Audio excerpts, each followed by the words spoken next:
received a shot in the arm from the Police Equipment Modernization Program, which was initiated in early 2023, following the orders of President Ruto to modernize the operational and tactical equipment of our security agencies.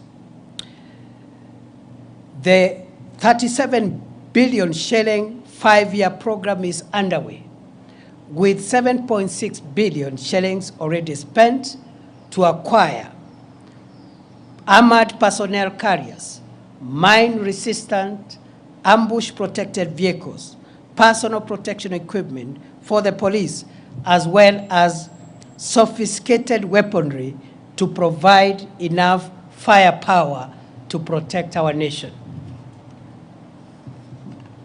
Fellow Kenyans, by September 2022, our country's infrastructure for the production and supply of Kenyan passports had completely collapsed owing to the breakdown of printing equipment, huge supplier debts, and chronic corruption cartels that took advantage of the situation to extort money from desperate applicants. After many months of reorganizing and financing arrangements, as well as personnel deployment at the Immigration Department, I am proud to report that as I leave the ministry, the government has been able to acquire modern printers and all the pending supplier debts have been paid. The passport production and delivery waiting period has been reduced from more than 12 months in 2022 to 7 days at present. The backlog of 724,000 passports has been cleared, and the challenge now is to expedite the delivery process to clear the 85,000 uncollected passports that are ready. As I leave the reins of the ministry, I am proud to report that the corruption cartels of staff and members of the public that used to harass passport applicants have been dismantled, and 17 ringleaders, including immigration officers, are facing ongoing criminal prosecution. As I exit, I am convinced beyond doubt that the milestone of reducing the waiting period from the current 7 days to 3 days by the close of this year remain feasible. In the days ahead, we must confront and succeed in reforming the institutions of our national security. At the orders of President Ruto and in compliance with the Kenya Kwanza Manifesto, the process of reimagining and refashioning Kenya's security institutions began in earnest on 21st December 2022, when the Presidential Task Force on Reforms of the National Police Service, the Kenya Prison Service, and the National Youth Service was established. While the work of the task force took longer than expected due to the expansive terms of reference, its final report has already been presented to the President, and one of the last actions I took before I left the ministry was to gazette the National Steering Committee under the leadership of the Principal Secretary for Internal Security, with a mandate to ensure full realization and implementation of the groundbreaking proposals for reforming our police, prisons, and youth services to align them with the dictates of our progressive 2010 Constitution and the vision of underwriting the national ideal of securing Kenya from long-term internal and external security threats. Fellow Kenyans, throughout my tenure in office, I have benefited from direct support and encouragement of President Ruto. I thank him for giving me the privilege to serve my country as the Interior Minister for an uninterrupted 2 years. I am most grateful to the principal secretaries and officers of all ranks within the state departments and other agencies that fall under the Ministry of Interior for great teamwork, support, and encouragement. To our security officers, especially those assigned the sensitive duty of protecting the country from terror, banditry, and other organized crimes, I salute you all for your selfless and patriotic service to our country. I send warm greetings and best wishes to all officers, especially those in far-flung forward operating bases, our officers in the multinational security support mission in Haiti, as well as the ranks of the National Government Administration Officer System, the NGAO system, with whom I have developed close and cordial working relationships during the past 2 years. I pray that my successor will build on the gains we made and will succeed to roll back the emerging reports of mysterious disappearances, abductions, and femicide. Goodbye, and God bless Kenya and protect our dear country, our homeland, the Republic of Kenya. May we remain one nation of one people, united by our emblems, the map, the flag, and the national anthem of Kenya. Thank you.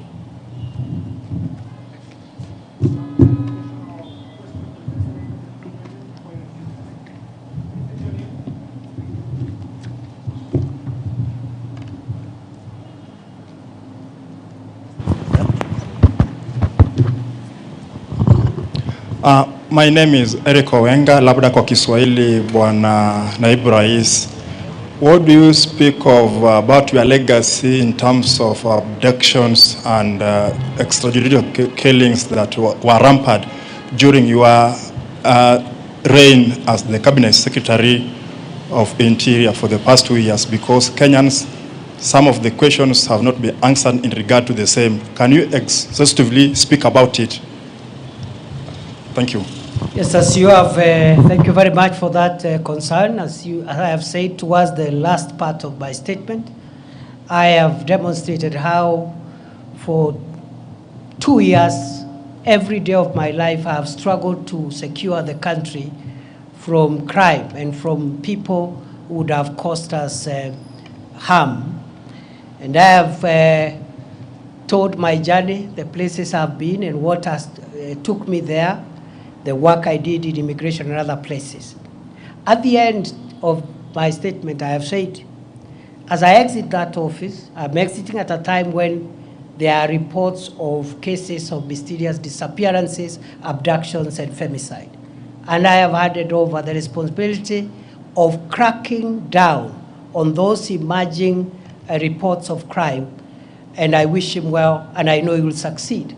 The same way in the past, I've been able to handle those other national security challenges. Remember, these are challenges that we've witnessed in the last few months, and already we had gotten ourselves on a place where we had come up with a strategy of cracking down on this criminal behavior, the same way we succeeded, even with the Nairobi urban crime, which was quite a spiral at the time we took over, and which today is manageable. And therefore, these are developments over the last few weeks, maybe a couple of months.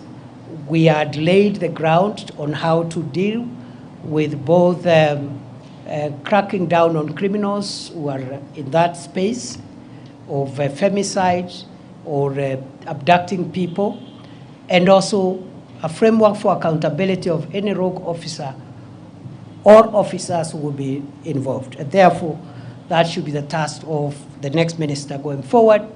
I have no doubt I have done my best every day of my life, and there is no day I have slept without asking myself what I have done to make our country safer. Before because of time, allow me now to transit and speak on my assumption of office to the office of the Deputy President of the Republic of Kenya.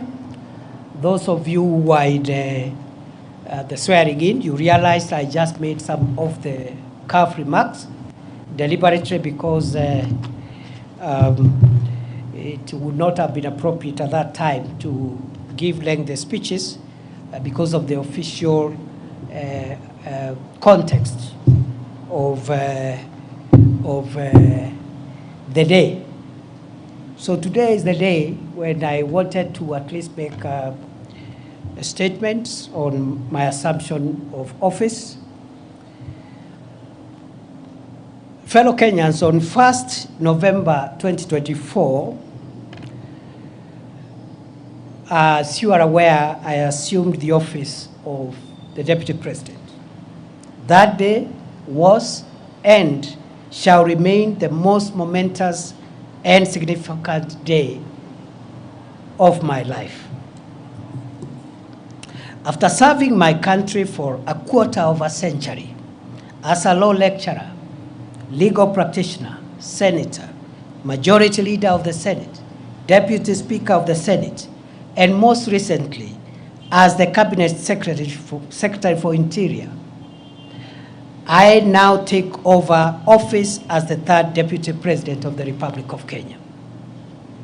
It remains astounding how a son of Kenya, born some 52 years ago in Tharaka, a remote part of the then Meru district, and in a humble homestead of a rural clergyman and his housewife's spouse, could eventually get the opportunity to serve this country in the esteemed and high office of Deputy President of the Republic. My assumption to the office of Deputy President has presented me with an opportunity to reflect on our country's past, present, and future. In my reflections, during the past 1 week, I have come to the profound realization that Kenya, our homeland, is a country like no other. Its charm, the industry of its people, our fine weather, our culture, and our breathtaking topography are unmatched. It is gratifying to see millions of patriotic Kenyans work hard every day, waking up early, sleeping late, to make a honest living, eat from the sweat of their brow, and build the country that they call home. While it is true that formidable challenges confront us today, it is also true that we always find a way to surmount obstacles and protect our country and its people from the shocks of the modern world. Where a tiny number among us has tainted our country's image, the same has been repudiated by the exploits of millions of honest and patriotic, focused Kenyans who love this nation enough to protect it from the risks on its survival. Indeed, Kenya is a covenant country, blessed with an industrious people and an incredible array of natural resources requisite for the creation of wealth enough for all its people. We remain eternally grateful to the heroes and heroines who have ensured Kenya remains the blessed nation that it is. As we reflect on our challenges, let us capitalize on the jolting of these challenges to write a new, better, and brighter chapter for Kenya. We should heal our divisions, solidify our national unity, and pursue our country's goals as brothers and sisters, joined by the permanent bonds of our common heritage and our common future. I have had occasion in the past few days to ponder on how the orderly transfer of authority as called for in as called for in our constitution, takes place seamlessly in our country. I realize that my ascent to the office of Deputy President has taken place on the back of a hotly contested constitutional process.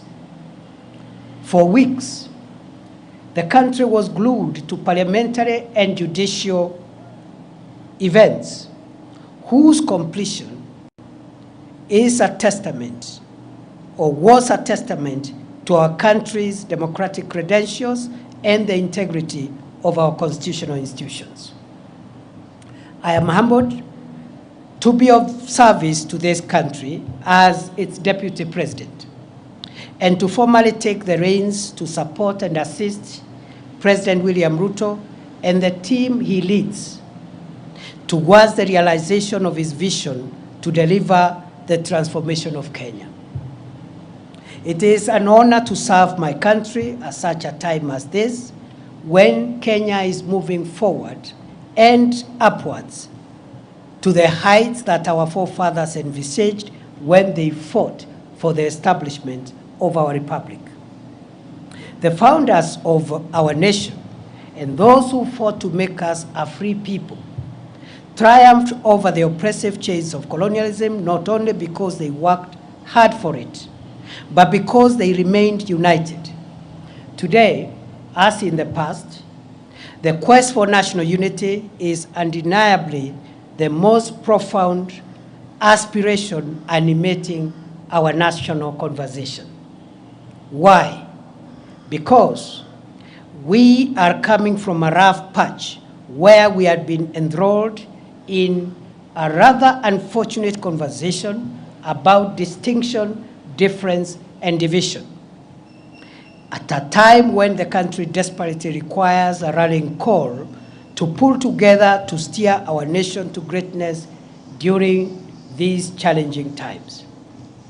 Kotaler Somai, Dedan Kimathi, Mekatilile Wamenza, and later Jomo Kenyatta, Ronan Gala, Oginga Odinga, Masinde Muliro, and many others worked hard to set free the whole of Kenya, not parts of Kenya where they were born or raised. They refused to see themselves as liberators of their places of birth, choosing instead to consider themselves as brothers and sisters connected by the common past of their ancestry and the shared future of the generations that would come after them. We learn from these gallant sons and daughters of Kenya that for us to defend our freedom, sovereignty, territorial integrity, and economic transformation, for us to overcome inequality, poverty, and the need in our midst, we must harness and aggregate the collective daily struggles of ordinary Kenyans for our common good. For the aspiration of forging a united Kenya to materialize, we must accept each other, recognize our equality, accept that diversity and difference among us are for building rather than destroying us. A united nation is better equipped to deal with the challenges and overcome the obstacles we face in an increasingly complex, unpredictable, and insecure world. Kenya's viability is guaranteed only if its diverse components and segments converge in pursuit of common ideals, notwithstanding our linguistic, ethnic, religious, or political orientations. As I assume the functions of the esteemed office of the Deputy President of Kenya, I pledge to support and assist President Ruto to canvass, defend, and accelerate national unity, but also to canvass, defend, and accelerate the implementation of the bottom-up economic transformation agenda on which his administration was elected 2 years ago. I will work with my colleagues in the cabinet, as I have done in my previous role during the past 2 years, as we look forward to opening a new chapter in our collective effort to deliver the economic transformation and empowerment of the people of Kenya to realize better standards of living. The government has made significant strides towards the transformation of our food security situation, health, education, as well as stabilizing spikes on prices of essential household commodities since September 2022. The government's resolve to introduce a higher education funding model that is student-centered and to roll out universal health, affordable housing, and other initiatives require constant communication for public buy-in, input, and feedback in the spirit of a people-centered delivery of our country's development agenda. I have no doubt whatsoever that well-crafted public-private partnership projects are essential for the realization of strategic public sector infrastructure development projects and will cushion our country from incurring unsustainable debt for financing our country's development needs. As we pursue Kenya's economic transformation and strengthen the bonds of our national unity, now is the time to ask every citizen to introspect on their contribution towards the actualization of the Kenya we all want to live in.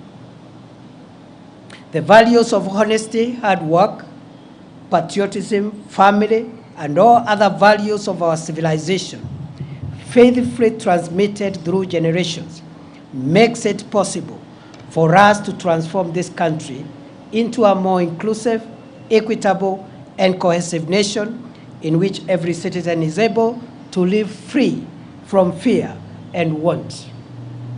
A Kenya where every citizen has a realistic opportunity to attain good health, wealth, and safety.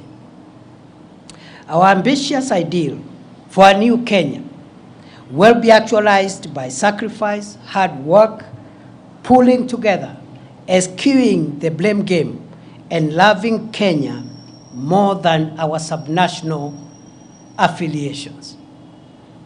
It is possible to converge our diverse subnational interest into broad collective national interest as the surest way of realizing Kenya's viability as a solid, respected, competitive, devolved, modern, democratic, plural society able to assert itself in the world for centuries to come. Only a country of opportunity that Kenya is can cause the little village of Irunduni, tucked in the outskirts of the unassuming hamlet of Mukodhima in semi-arid Tharaka, to produce the country's deputy president. I grew up in a competitive environment, learned to manage scarce resources in a large family of 9 siblings, raised by peasant parents, and introduced to the values of respect for others and respect for authority, the love for God, and the love for country, considering other people's needs before my own needs. These values would later be firmed up through my education journey in the schools and the universities I would attend later in life. That it has been possible for me to come this far confirms that in this country there is no reason anymore why a child born in Moyale, Loitoktok, Nyahururu, Lodwar, Nyansiongo, Malindi, Ugenya, Kadhonzweni, Elwak, Kimilili, Lungalunga, Maralal, or anywhere else within this great country cannot aspire to rise to any office. I am truly blessed to be a son of Kenya. May God bless and protect our dear country, our homeland, the Republic of Kenya. May we remain one nation of one people, united by our emblems, the map, the flag, and the national anthem of Kenya. Thank you and God bless you.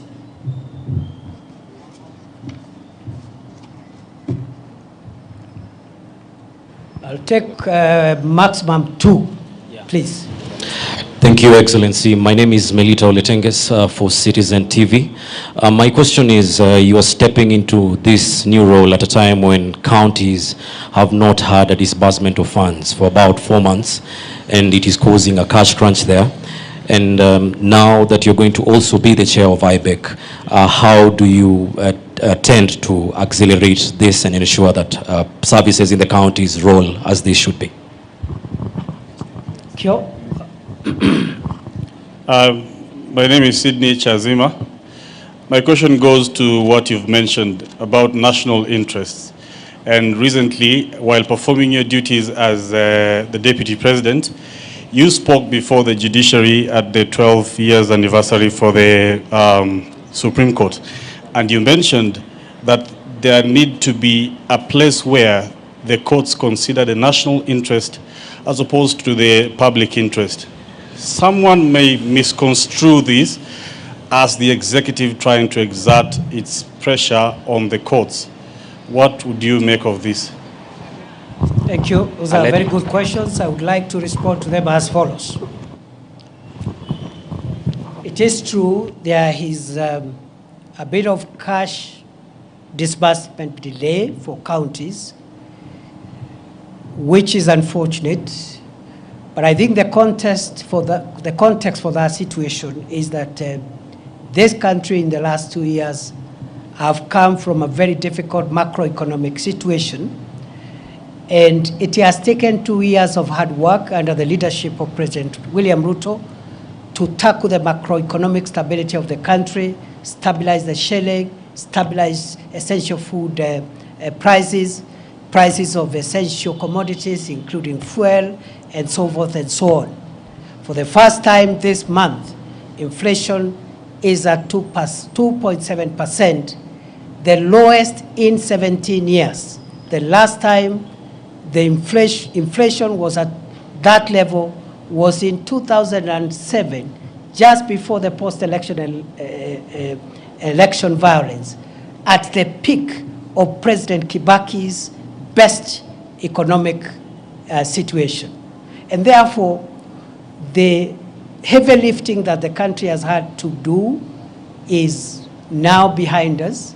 We can only do better.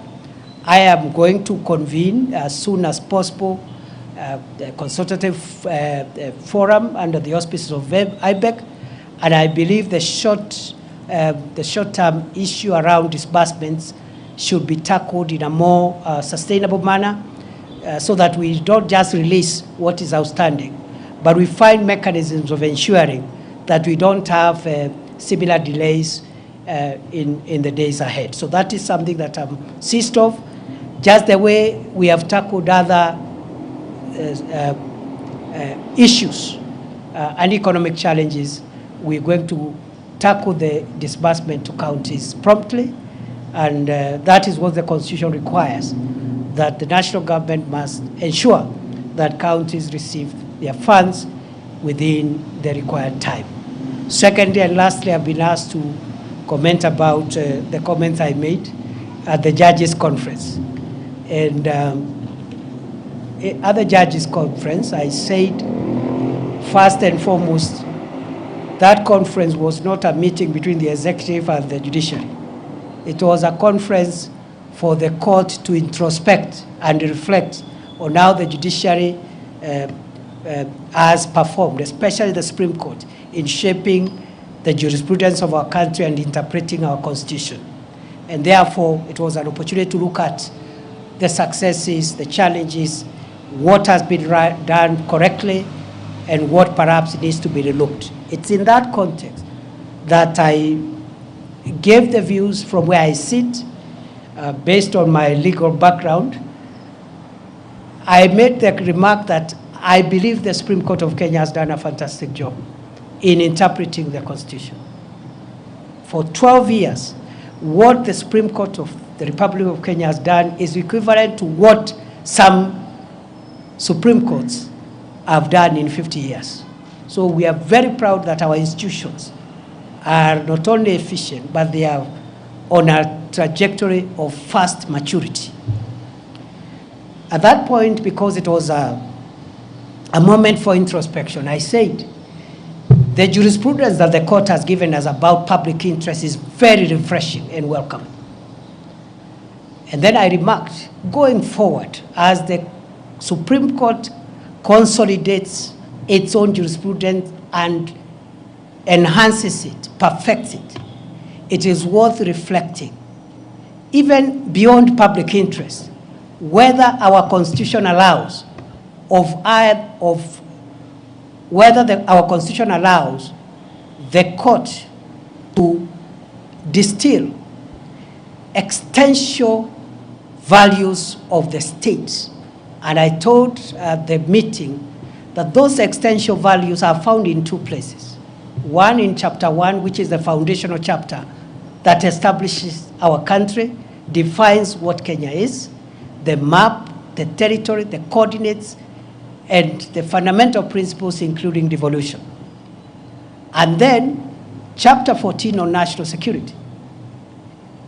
Article 238 in particular contains some elements of what one would call existential and primordial elements of the existence of Kenya.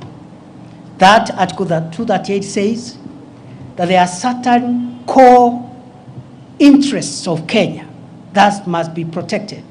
And that's why the organs of national security are established, to make sure that Kenya does not disappear.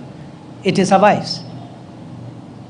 Territorial sovereignty of Kenya. That's why our KDF will do whatever it takes to make sure that other nations, enemies of Kenya, don't overrun us. The territorial integrity of Kenya, that no foreign country can violate our airspace, our land, or our sea space. And then it goes on to discuss a few other existential, very, very critical foundational interests of the nation. And so what I was asking, I said maybe the courts needs to think whether we can have a hierarchy of national interests. The general public interest on everything else, and very basic and existential interest on which the survival of the nation rests. Because, for example, when we have had, for example, challenges in allowing the people of Kenya to exercise their rights, which are protected in the Constitution, we have seen, for example, that that right, for example, needs also to be balanced in the need to protect the country and constitutional institutions. Because we saw an attempt to violate the Chief Justice's chambers by people who are expressing their rights, which is correct. But you see, if you destroy the emblems that makes the state to exist, burn down parliament, you know, those are extreme measures. And all what I said, just to be brief, I was not prescribing. I was just asking the judges to provide leadership, as is their mandate in the Constitution, to tell us whether there is a hierarchy of interests. Because the other commercial issues, the public interest is easily discernible. But sometimes there could be a conflict between what is popular or what the public is saying and the existence of the state. And I provided evidence at chapter 1 of the Constitution, which is the foundational principles, and Article 238 that tells our organs of national security to protect the borders of Kenya, to protect the existence of Kenya and its institutions. That balance the court should help us to interpret. I know I've spoken a lot of English, but that's what it is. I wish you well. It is good to see you. We are going to have regular interactions. On a light note, you know the other job was a bit constraining because of the operational support that required me to be where action was taking place in terms of defending the country's vital interest of homeland security. But with a new role, I'll be much more available. We are open to the input of the people of Kenya. We are open to even positive criticism from the media, from civil society, so that we can all converge our various views and opinions on how we can build a stable, solid democracy called Kenya. Asanteni sana, Mungu awabariki.